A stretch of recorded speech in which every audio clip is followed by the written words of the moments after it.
আমরা তাদের সাথে সুর মিলিয়ে বলতেছি জীবন দিব মাটি দেব। কোন আধিপত্যবাদ আর বাংলাদেশে আনা হবে না। বাংলাদেশ স্বাধীন দেশ হিসাবে মাথা উঁচু করে দাঁড়াবে ইনশাআল্লাহ। আমাদের যুব সমাজ তারা প্রমাণ করেছে দেশের যে কোনো মর্যাদা রক্ষার জন্য বুক চিতিয়ে লড়াই করতে তারা সর্বদা তৎপর।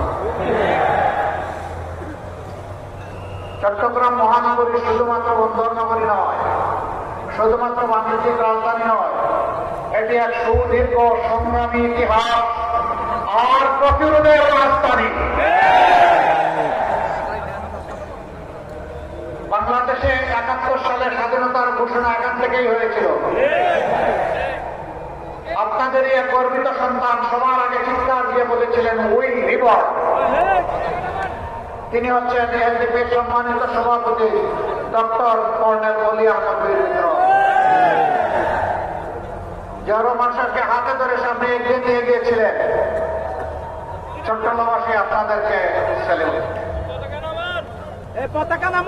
এই গর্বিত ইতিহাসে আপনারাই সূচনা করেছিলেন।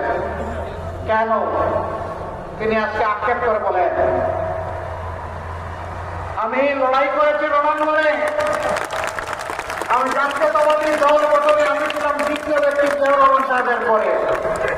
তিনি এখন বলেন আমি এখন বিএনপিতে নাই, আমি থাকতে পারি না, কারণ এটি জিয়াউর রহমান সাহেবের বিএনপি নয়।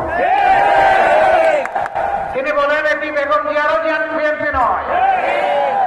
তিনি আরেকটি কথা বলেন, সেটা আমি বলতে চাই না,